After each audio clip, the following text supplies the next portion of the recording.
Good morning, everybody. How we doing?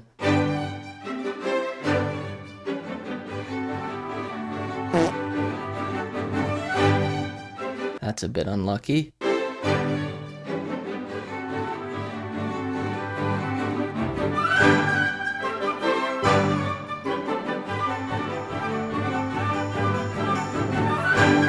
Obviously tempted to move that higher, but not gonna do it. I am in control of the goblin.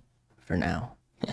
I obviously think we're going through this, but calling something isn't the same as making money on it, and the reason why I don't go for 5-day breaks anymore is because the entries required to catch that move ultimately brings it down to break even and actually less profitable. I could say it's going to break the high of day, and if it eventually does, I'll look like a genius. That's how easy it is to manipulate an audience. I'm expecting it to come back up and not actually go through this, but don't predict, just follow.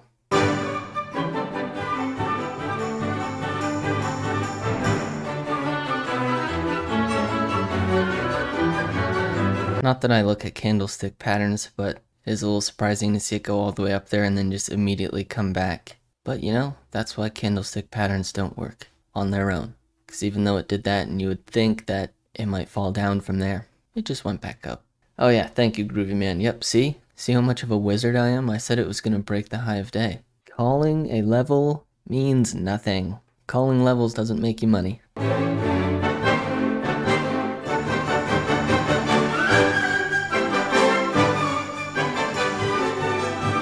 I sort of had my mouse over to move that down just a little bit, but I didn't want to, obviously I wouldn't have caught the whole thing. One of you went long, and that's why the market went down. I need to be careful. It's really easy for me to get caught up in, I don't even know, just a anti-flow mindset once something like that happens. Easy to let the goblin out. And you know the rules. No goblins.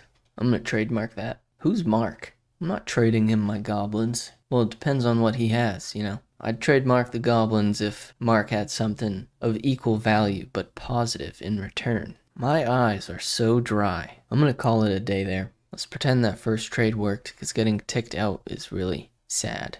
Hey, we're about halfway to the trade day profit target.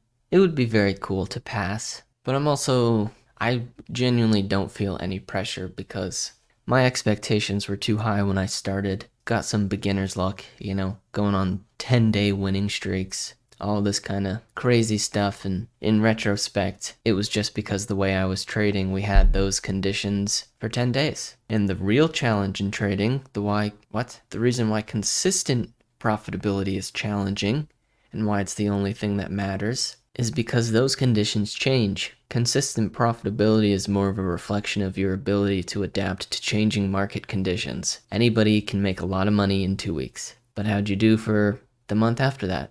Huh? Gave it all back, didn't you?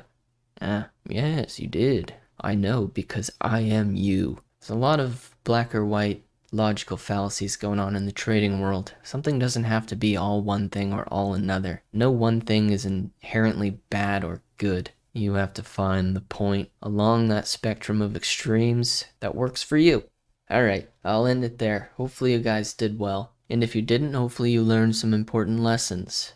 Alright, thank you very much for watching. Hope you're doing well. And I hope to see you tomorrow, either in the short video recaps or the live stream. Come hang out with us. Watch me embarrass myself.